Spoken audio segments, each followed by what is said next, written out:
Our next video is a challenging message on the protesting of Moses.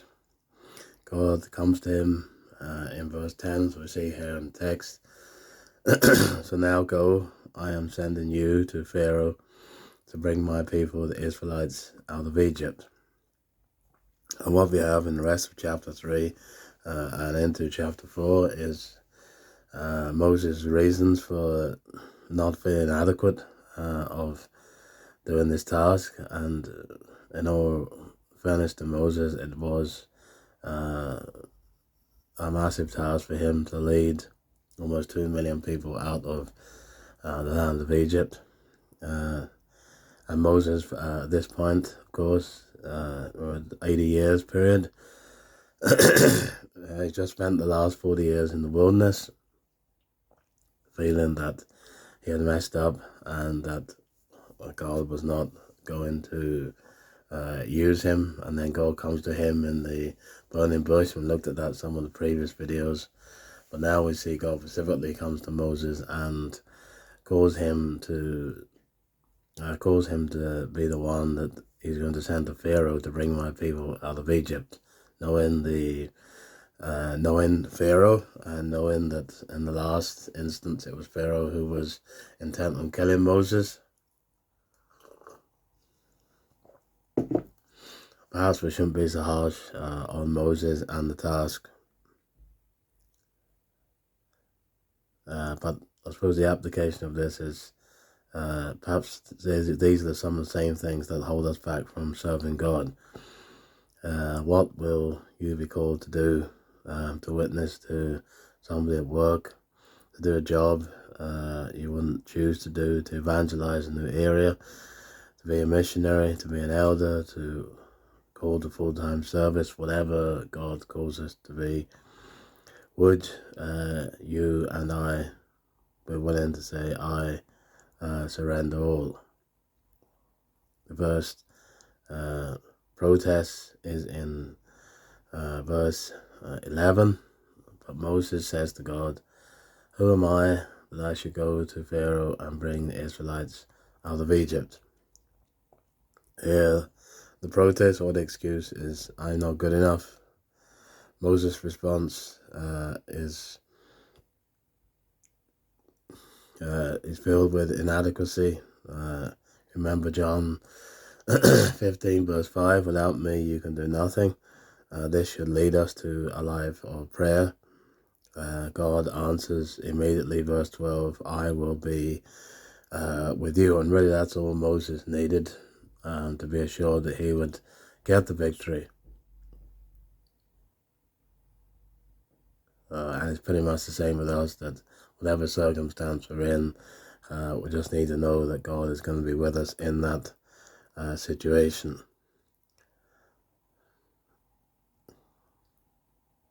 And so adequacy is not in self, but it's in trust in a living God. Moses was looking at the wrong person. He wasn't looking at God. He was looking at himself. Who am I that I should go to bring the Israelites out of Egypt?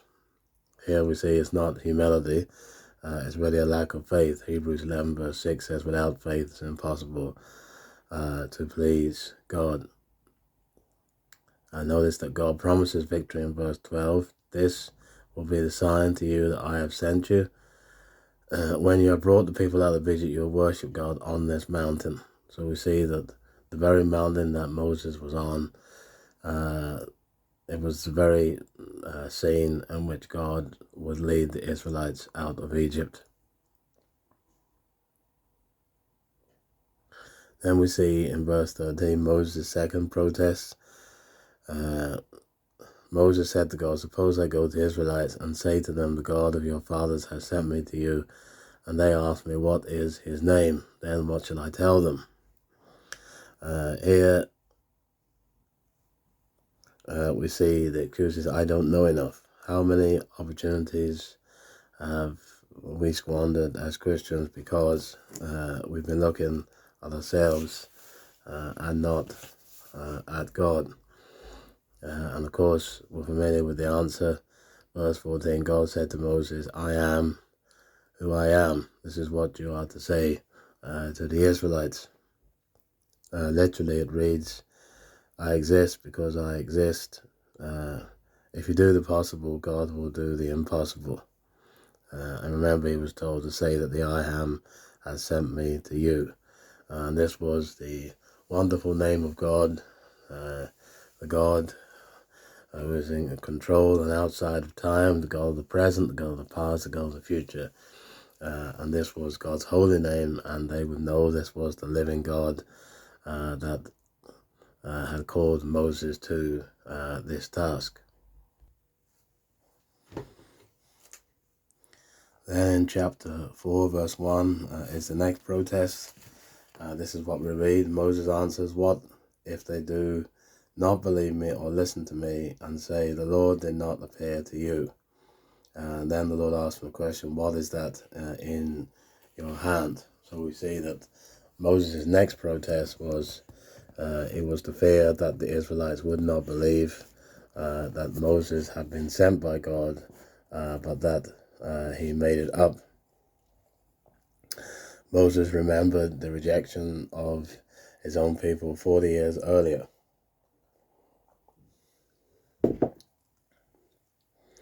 But this time, God said, in as many words, I will provide the proof. And of course, we read down the passage, God said to him, what is in your hand? In verse 2. Then, of course, we're familiar with Moses had his staff, and he threw it to the ground. It became a snake. Read that in verse 4, top of the page here. And then, of course, he was told to put your hand inside your cloak. So Moses put his hand inside the cloak, and took it out. It was leprous like snow. And then he was told to put his hand back. And when he took it out, when he put his hand back into his cloak and took it back out, it was restored like the rest of his skin. And so God says, I'll give you the proof to show the Israelites that I have sent you. The Lord takes what we have and uses it in miraculous ways to show us that it's him. Then in chapter 4, verse 10, we go across. Chapter 4, verse 10, Moses' next protest. He says to the Lord, O Lord, I have never been eloquent, neither in the past, nor since you have spoken to your servant. I am slow of speech and of tongue. And we get that in verse 10. Here the excuse or protest is, I don't have the skills. Moses was called to a task, but did not feel equipped to do it. And we notice that God replies in verse 12, now go, I will help you speak, and will teach you what to say. We read that in verse 12 of the passage. And so the test is to walk through those open doors, and God will provide. God made you and has given every Christian a spiritual gift, whatever that gift is, and we are to use that well and acknowledge our limitations, but focus on God and his provision for our lives. And then we read in verse 13, and you'll see here at the top of the page, Moses says, please send someone else to do it. Here the protest is, can't someone else just do it? And this is perhaps the one we're most familiar with and use as an excuse to serve God. Here we see there was going to be a social rejection for Moses for obeying God. Obedience to God is costly, but disobedience is very more costly. And we see at this point, I think this is the only point at which we read this, in chapter 3 and 4, that the Lord's anger burned against Moses. You read that in verse 14, see at the top of the page. And then God says, what about your brother Aaron the Levite? I know he can speak well. He is already on his way to meet you. I thought that was quite significant because Moses' protest was not a surprise to God, because Aaron was already on his way to meet Moses even before Moses' protest. And his heart will be glad when he sees you. Because Moses and Aaron are brothers, and God was able to use Aaron, in verse 16. You shall speak to him and put words in his mouth. I will help both of you speak, and I will teach you what to do. But then, of course, verse 17, but take this staff in your hand so you can perform miraculous signs with it. And whilst we have said that Moses protests and excuses, we did read verse 18. Then Moses went back to Jethro, his father-in-law, and said to him, let me go back to my own people in Egypt and see if any of them are still alive. Jethro said, go, and I wish you well. And of course, God then reassured them in verse 19. And the Lord said to Moses, go back to Egypt, for all the men who want to kill you are dead. Of course, Moses then gathers his wife and his sons and takes the staff of God and heads back to Egypt.